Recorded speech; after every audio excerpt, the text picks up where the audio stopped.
Bist du planlos, frag die Babos, mach mehr Geld als die Sopranos. Kontostand so wie ein Barcode, jeden Tag, Bro, geht die Chart hoch. Du sagst, du verstehst nur Bahnhof, beim Investment bist du ratlos. Also schreite gleich zu Tat, Bro, frag die Babos, frag die Babos. Bist du planlos?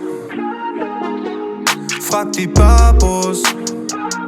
Hallo liebe Babos, hallo liebe Babinas, Michael Duarte hier. Ich freue mich total, euch willkommen zu heißen. Ich sitze hier mit Endrit in Hamburg und wir haben heute eine Spezialfolge, das haben wir jetzt schon ein paar Mal gesagt, aber die heutige Folge wird komplett auf Englisch stattfinden, weil wir haben hier eine Investmentlegende dabei, die wahrscheinlich vom Namen her erstmal niemandem was sagt, aber wenn ihr euch gleich anhört, was dieser Mann für eine Vita aufweist, versteht ihr, warum wir die Folge auf Englisch machen, weil er ist natürlich ein Native Speaker und ich glaube, Endrit wartet seit Day One auf diesen Tag. Ja.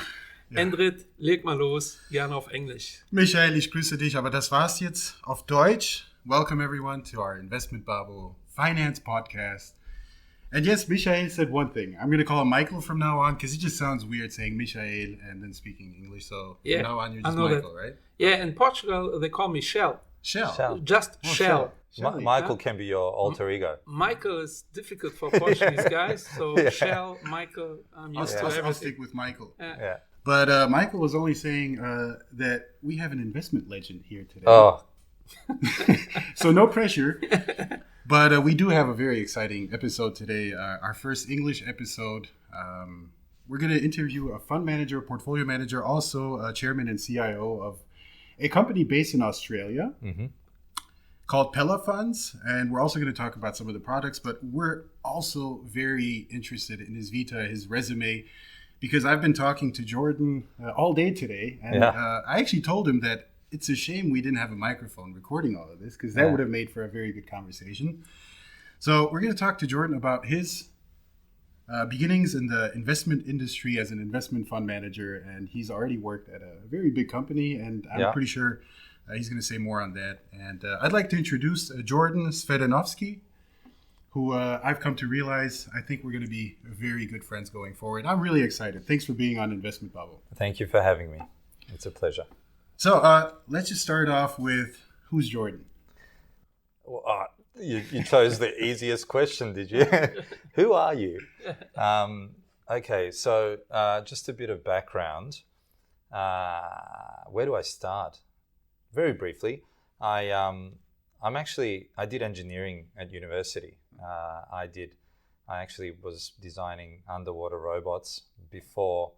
I did systems engineering, robotics. So I was all looking forward to going and doing a PhD in robotics somewhere in the US. And then I thought, I should give something else a go. And I sent some applications, and a company called Bankers Trust, BT, in Sydney gave me a job and said, do you want to try being an equities analyst? And I said, I don't know what that is, but it sounds amazing. I'll give it a go. And I immediately loved the job.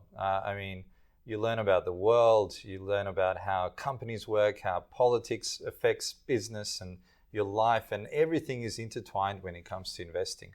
And it was exciting. You're in Sydney and you're talking about American companies, European companies, Asian companies. So I was hooked from day one. And then I stuck around. I've been doing it for over 20 years now. So obviously there was something good about that job. I then moved to another place in Sydney, and pretty soon I wanted to live in Europe. I wanted to experience traveling around and seeing the companies, seeing the factories, seeing the management teams, seeing how it all worked. So I went to Europe, and my first job was in the Netherlands with Robeco, where I worked in a small mid-cap fund there where we did a lot of interesting small companies. And soon after that, I was offered a job in Paris. And I always wanted to work in Paris. I always wanted to live in Paris. It sounds exotic, right? Who doesn't want to give that a go?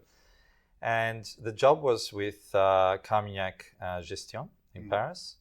And back then, I don't remember how much we had under management, but it would have been 2 or 3 billion. I can't remember exactly. It was about 6-7 investors in the investment team. It was a smaller business back then, but it was clearly a dynamic business that had a lot of potential. So I was very excited about joining Carmignac Gestion at the time, which would have been 2003 or 4. I can't remember exactly. So I managed the European funds there, Euro Entrepreneur and Grande Europe, along with my colleague David Loggia, and then moved on to managing some emerging market funds, all cap emerging market fund, a small mid-cap emerging market fund. And then I moved back to focusing on just Europe. So that was a good solid 7 years in Paris. And that was a very exciting time. Learned a lot. We had the GFC, the global financial crisis during that period. We had a lot of things happening, a lot of experiences. So post that, I took a little time off. I had 2 kids. They were in Paris, and at some point I remember watching them walk, and they walked on the grass somewhere, and someone said, "Hey, your kids can't walk on the grass." And I said, "Hang on a minute. That's Paris. Huh? What are you saying here? Kids should be able to walk on grass." So we kind of decided to go back to Australia, where there's a lot of grass to walk on.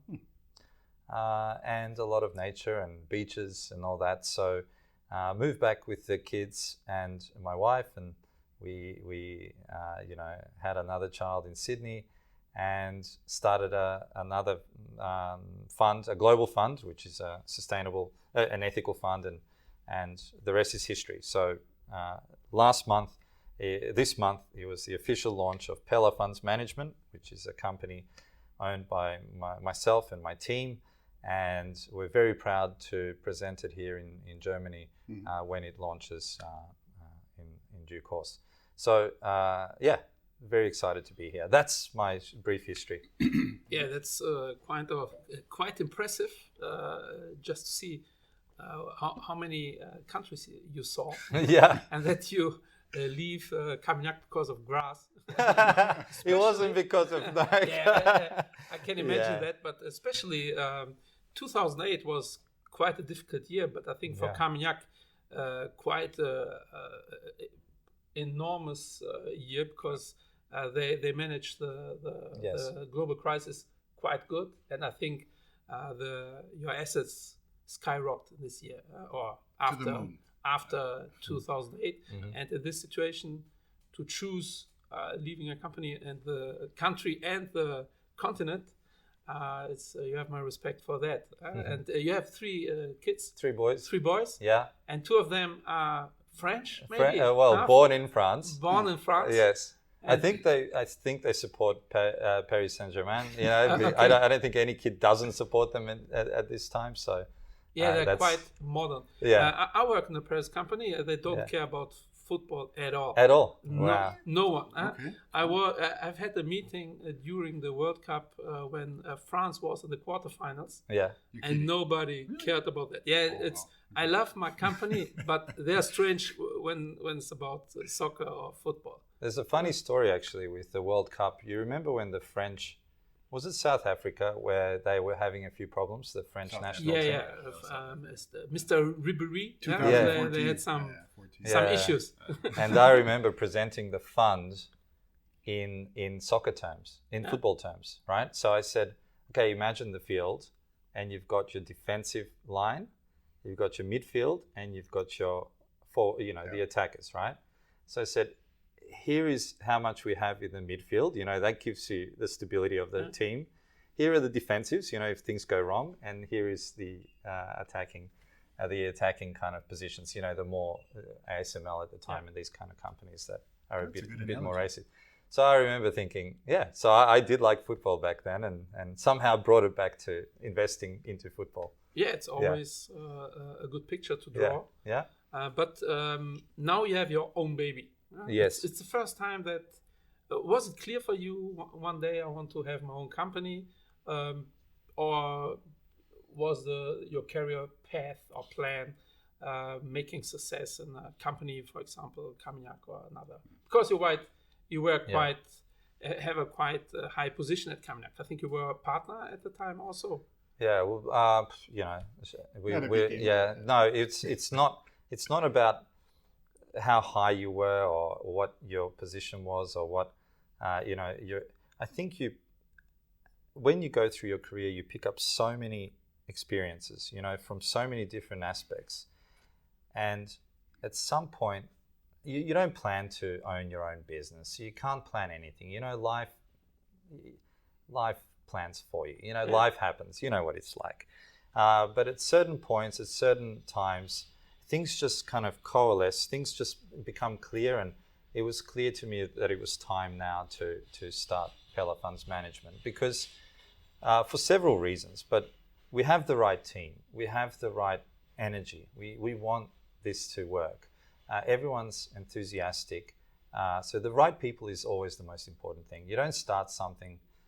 I think people are the most important thing, right?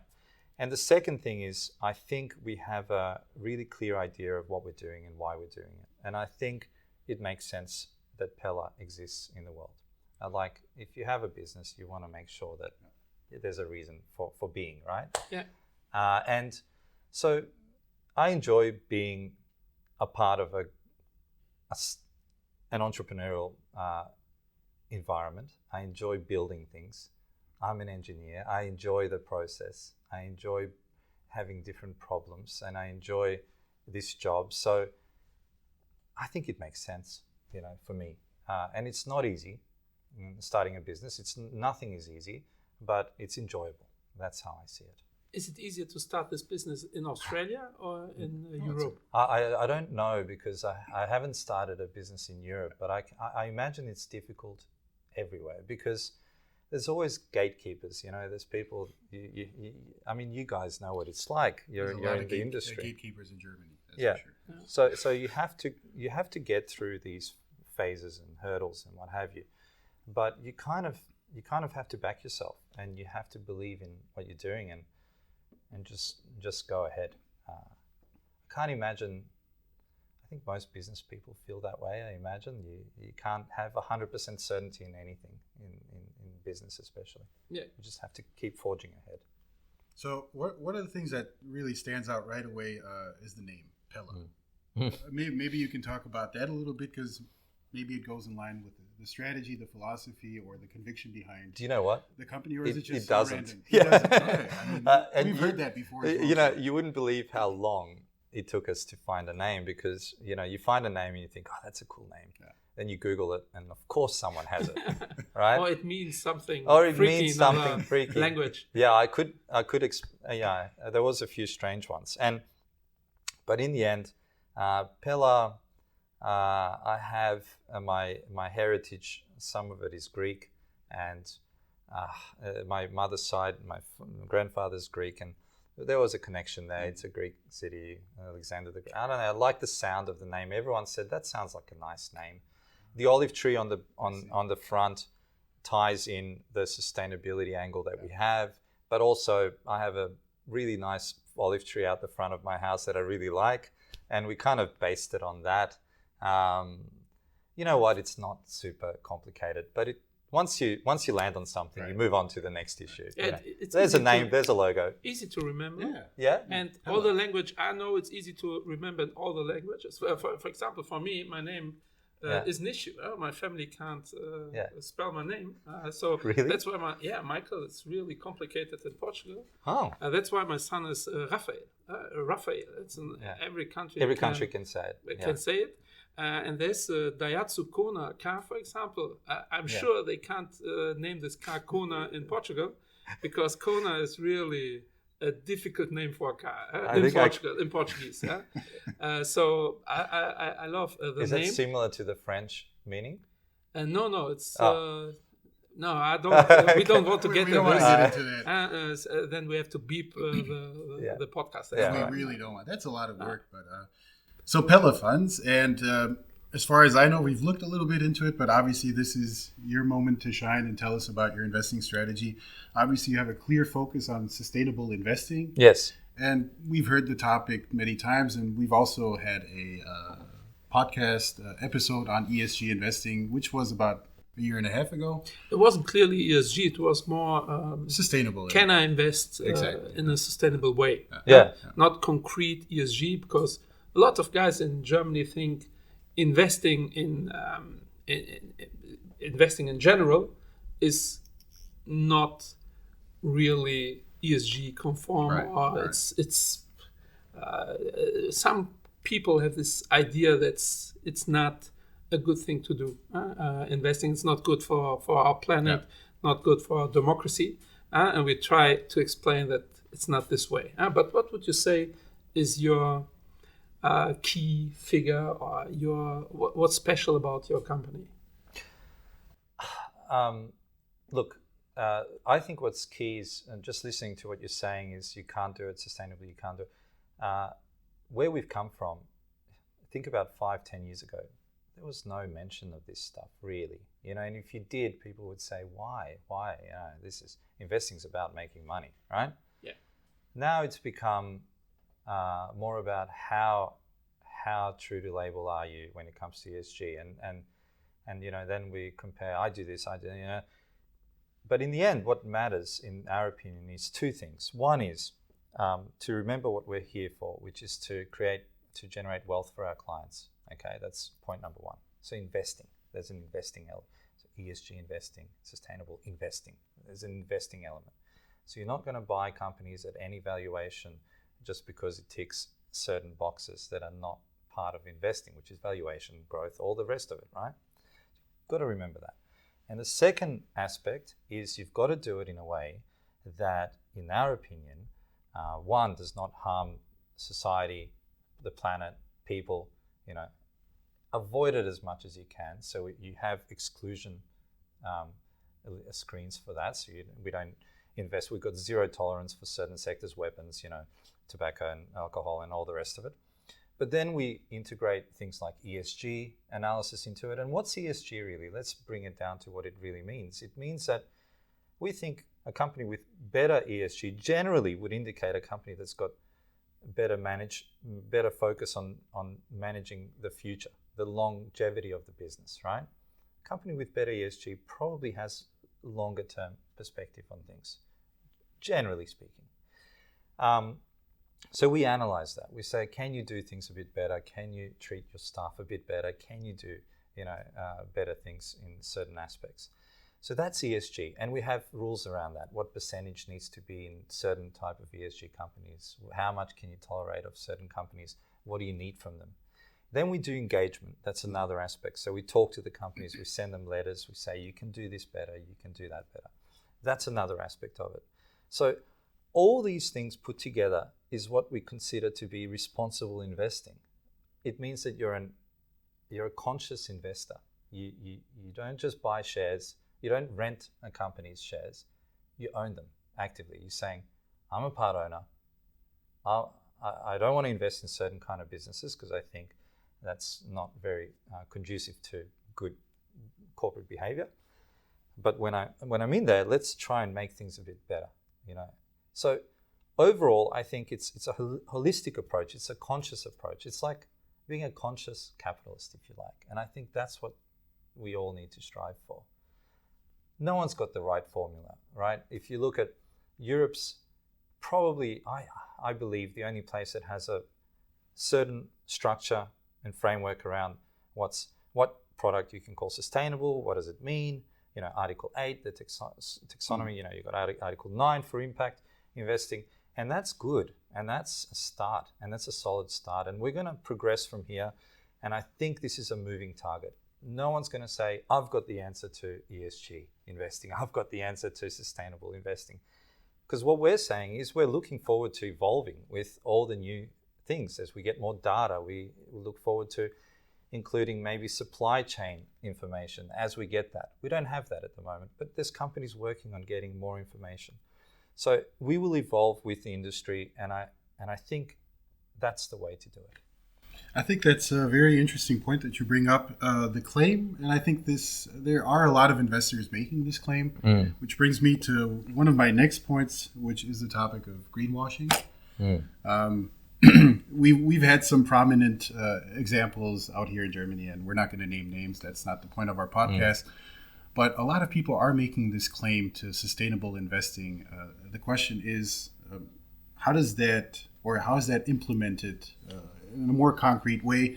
And as I understood you, or maybe, do you take an activist approach to investing? Does that mean as a conscious capitalist, are you willing to go to annual shareholder meetings, and actually partake in the whole decision-making process of a company?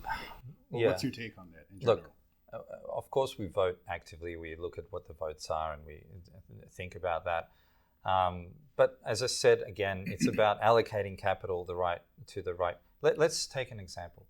I want to greenwashing. You mentioned greenwashing, then you mentioned voting. So I'll take the voting bit first. I'll go back to greenwashing second.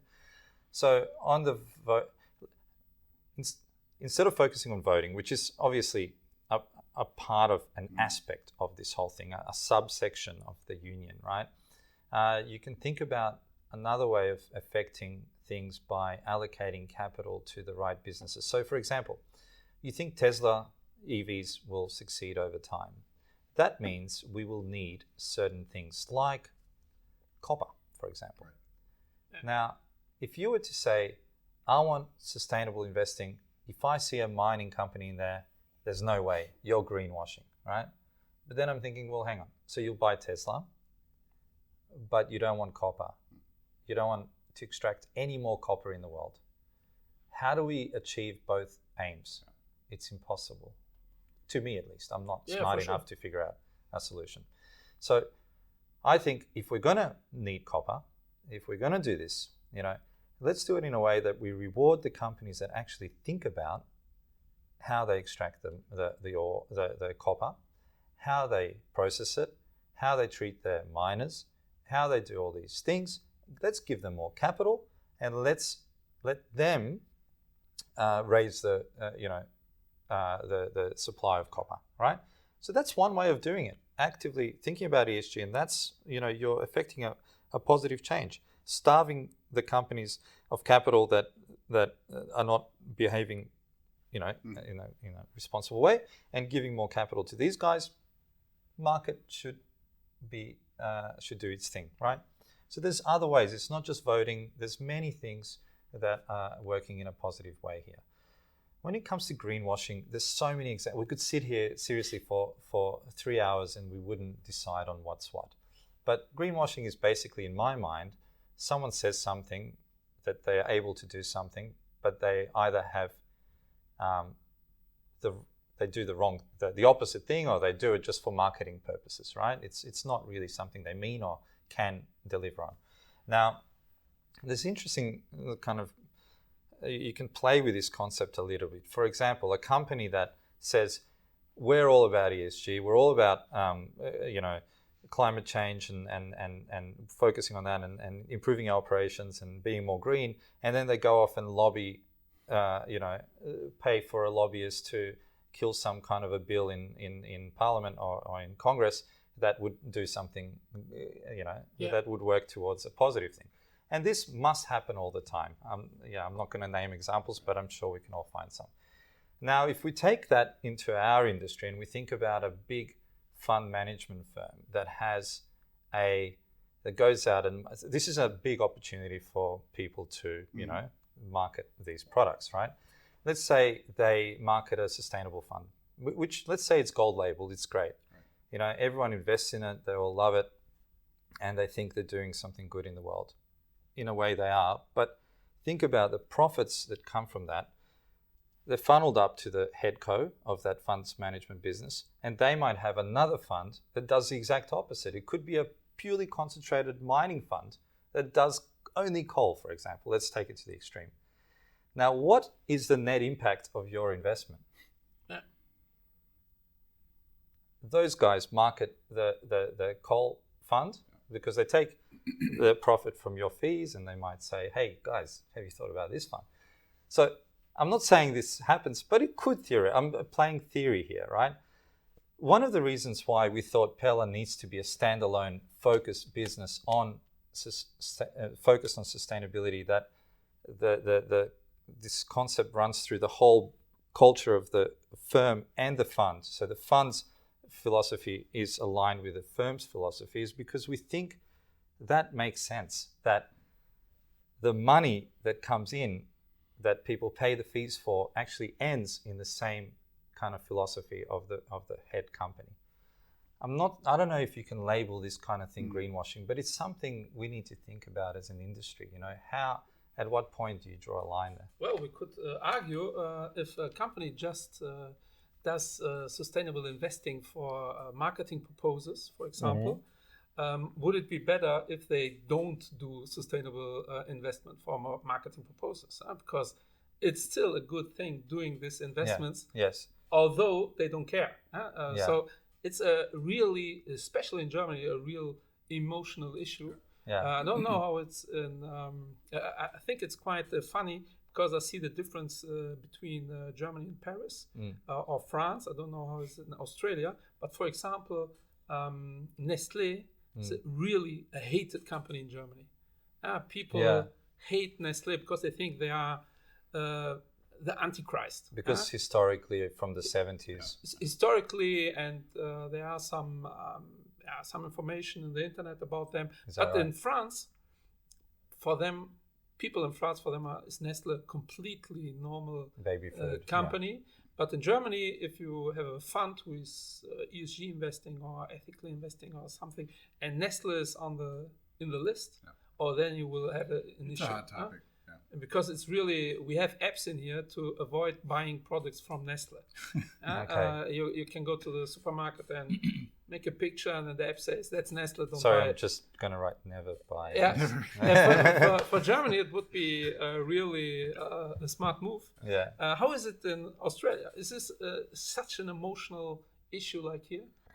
Look, it's a good question, and I try to avoid topics surrounding ethics, because I can't see an end to any conversation, because you and I are going to have different views, and so is the third person and the fourth person.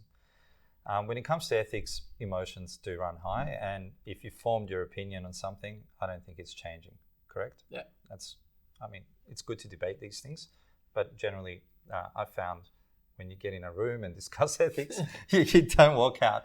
You don't walk out as the best of friends. So I think as a firm, as a company, so what we say at Pella is what do we stand for in this thing? And one of our advisory board members is an ESG expert, and we discuss these things, and I don't want to name company names because it can get political and all these kind of things, but clearly we think about these things. You can talk about certain companies where my objections to the company and its practices might not be an objection to you at all. So in the end, there's an element of what we believe, So we have our guiding principles. We have the UN Global Compact. We have the norms. We have all these things where we say we will not breach, right? You have the screens that we have in terms of... So beyond that, if we were ever to own Nestle and the Germans had a strong objection to it, I think the best thing we can do is listen and why, and maybe have a discussion, and maybe people have a point. I'm using Nestle as an example. Right. Could be another company. I promise you, we're not going to get to the end of, because I'll say one company, you'll say, but what about the other company? And then what about that company? Yeah, but it's a rabbit hole. I think 90% of the time I have this discussion in Germany was about Nestle and Monsanto. Yeah. That's it. So we don't do GMO seeds, for example, because it's one of those things, and we could go on why and how, but that's one company. So Bayer is, I guess, the ultimate owner of that business. Yeah. But think about the world and how many companies there are. Just think about that for a second. Then if we get rid of all the companies according to our screens, which is one of the most comprehensive screens I think we've seen around, there's not that many companies that are taken out of our universe when it comes to that. So although this sounds like a step that would harm our ability to produce returns and what have you, so we pick 30 to 50 companies from around the world. We don't have to invest in certain companies. It's okay. So you're not afraid of a green bubble? It's a buzzword also, green bubble. Everybody's investing in green companies and they are We a don't- little overrated? We're not an impact fund, so we don't invest solely in let's call them green stocks.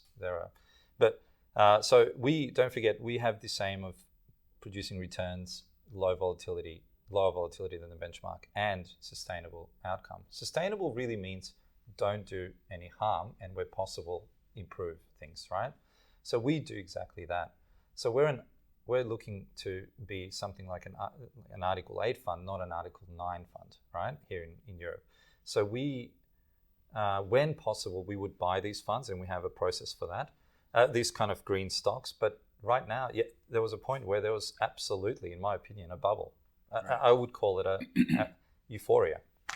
I think that's a very good point that you bring up. One of the things that I really have to think about is this is the regulation that we have right now. This is the situation as it is right now. We talked about ESG investing, what it looked like 5 years ago. Everyone was, that's cute and everything. And now it's become more of a standard. But I think what everyone is looking for is a certain benchmark. And that benchmark still is missing to a certain extent that, everyone can, measure themselves up to this benchmark and see, just like active versus passive, at the end of the day, there is a certain benchmark. My question is towards the future. Who do you think is likely to set this benchmark? Is it going to be the UNPRIs, or is it going to be FNG out of Germany? They do a good job in rating. There's many different platforms. Or the MSCI, SRI. There's a lot of different Yeah. platforms. Maybe you can talk about your experience with these different platforms. Look, I'm fearful that we get one. I hope we don't get one standard.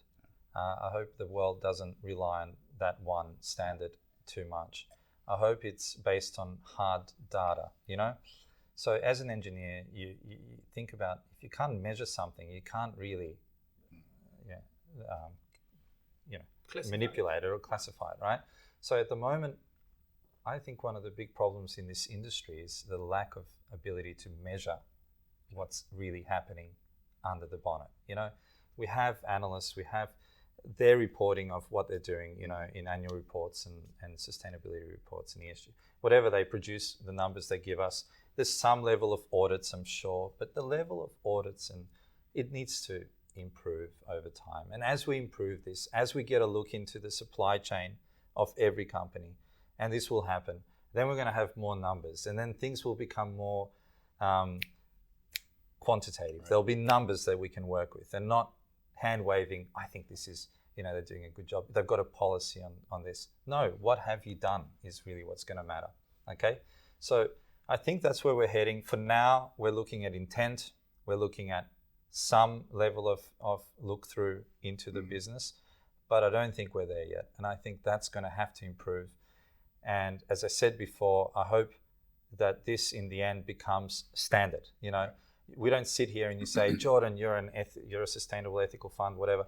It's going to be standard. We're just going to understand that a company that does damage to the environment to produce profits is not a good long-term kind of, and we can quantify that. We've got the numbers. We say, this is what you've done, this is what you've done, this is how you've done it. We're going to incorporate that into your valuation somehow. Do you think that one day there's going to be something like an ESG valuation? Yeah, it's a good idea. As far as I've understood, you are a value investor at heart. You want a good company, but also at a good price. We're growth at the right price. So we only invest in growing companies, right. Yes. Because growing companies are winners, right? Definitely. But you also want to pay the right price. Yes. Yeah. So you don't have to overpay. So one of the things that I always see is definitely opportunities. And how do you define opportunities? And in the ESG, I guess you can say space, world, whatever you want to call it, universe, I see something as an ESG valuation coming up. Like there's going to be companies that automatically will be demolished by the markets because, it is supply and demand. And they still might be good companies with, valuable products. But as far as the stock price goes, they're going to be devalued or they're going to lose, amounts of capital because they haven't applied to ESG rules. So I'm thinking, is there something like a margin of safety? Is there a measurement? Or maybe I'm implementing ideas into everyone's head already and I think giving too much information. Yeah, I think it's an interesting idea. You've just got to think, like everything in the market, what's going to drive that? Is it going to be a demand-driven thing? Is it going to be people wanting that to be included in all their investments? I can't imagine it being 100% consensus that that's going to be the case. Will it be regulated? In which case it has to be implemented, in which case that future world of yours, definitely I can see. I don't know how this works in the future. It depends on the government's appetite for this kind of stuff. And given we're talking about climate change and effects in 2030 and 2050, it's not a long time away, guys. You know, I mean, we really kind of, things have to start changing soon, right? And so, yeah, I think the market has to start deciding. The regulators haven't. I like your holistic view, and I like to think same thing that you thought, that maybe in 10 years we don't talk about ESG anymore because it's standard. It's standard. And everybody who's not willing to, they won't be willing because it's a standard issue like everything else. I would like this point of view. Another question, how do you invest regionally? Because I'm 20 years in the market, and I've talked about every possible country with people. People who want to invest in China, Africa, here and there, but nobody ever asked me, what about Australia? So what about Australia? I'm asking you. I would say I know one asset manager in Australia now, Pella investing, great guys. But especially in Germany, I think Australia isn't a thing we think about. Well, it's a small market. It's 3% of the, I think, of the MSCI, if that. But you've got some big companies, Rio Tinto, BHP, obviously big miners, based in Australia. You've got some big banks. But other than that, we've got some nice innovative businesses. A very successful technology company called Atlassian came from Australia. Another technology company called Canva, which is... Canva is known. Yeah, that's Australian. So we have... we're starting to, innovations coming through, and we're starting to move away from the old economy. Do you have a home bias? In terms of, I love the beaches. I prefer the weather in Australia right now than in Hamburg, I think. And the grass. And the grass. But so I would say, no, we have no investments in Australia.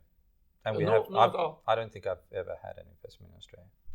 Okay, where are you concentrated at? So we typically find companies in other places like Asia, Europe, US, and US might be, let's say, 50% of what we invest in, and the rest is Europe and Asia. But look, Australia, there could be something, but at the moment, there's a lot of money in Australia. There's a lot of money chasing few stocks, and when I see some companies in Europe that are growing a certain amount, growing X with a free cash flow yield of Y, and I look for something of similar quality and dominance and market share in Australia, maybe I'm not capable enough of finding one, is all I can say. Without saying anything negative about Australia, we haven't found one. And don't forget, we've got 30 to 50 stocks to put in the portfolio. I just was asking myself, because usually French companies have a slightly French home bias. Germany, in Germany, the same thing.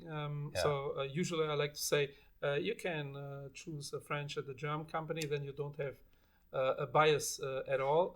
There's a language issue. So when you think about it, I mean, if a company can't speak English or doesn't want to speak English, or if you can't find an annual report in English, you're not going to really invest in it if you're a fundamental bottom-up analyst, are you?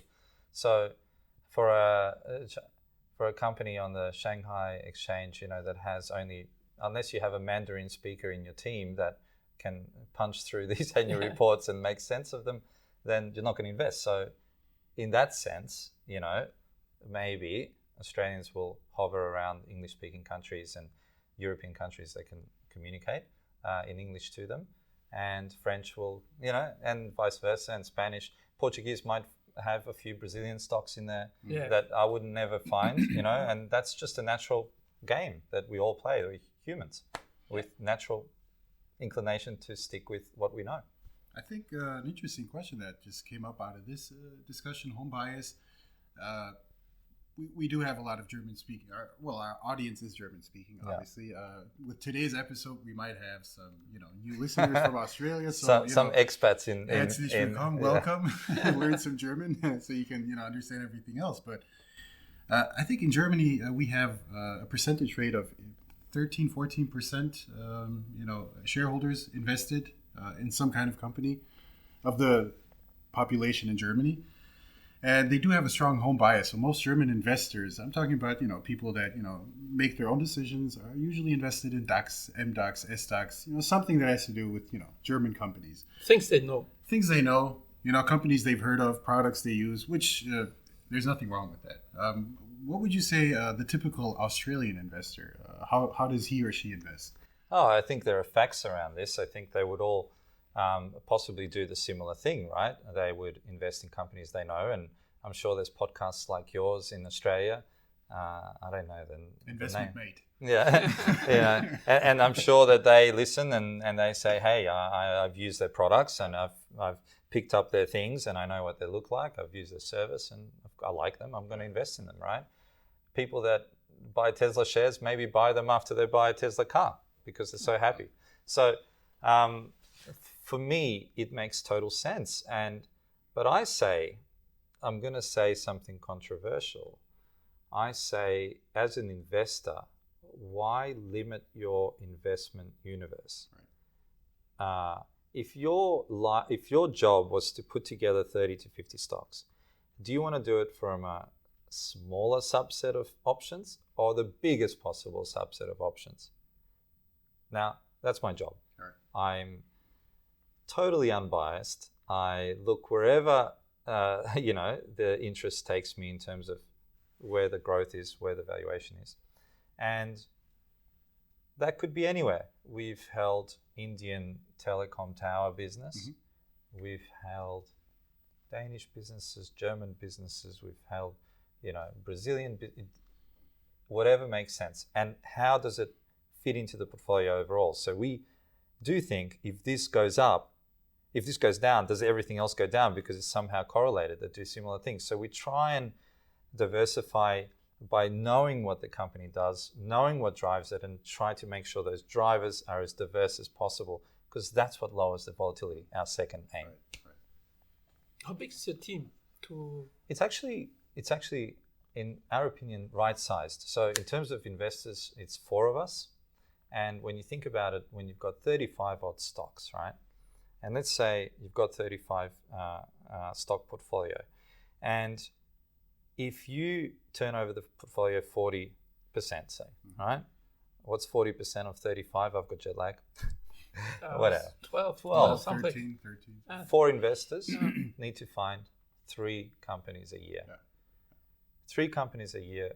If you can't discover 3 good investments a year, are we really doing our job? Right? Yeah. Fair point. Now, let's say you've got 40 analysts, right? And each of them vying for your attention, each of them wanting to put a stock in the portfolio, and each of them having an opinion. This is a human job, right? This is a job of managing people. This is a job. I always say I'd rather manage a portfolio than manage people. Okay? Yeah, that's the engineer talking. Yeah. So it's easier. Everyone, when you've got a smaller team, everyone thinks, they know the language, they know the communication. It's more efficient. They know how much is needed to be done. We have clear rules on what needs to be covered in a report, and then we discuss it back and forward as a team. So we all have good buy-in and critical, thinking. So you can't do that easily with a big team. And if you can, then that's great. Maybe I'm not as good at managing 40 people as I am at 4, maybe. Yeah, it's simple as that. Logic.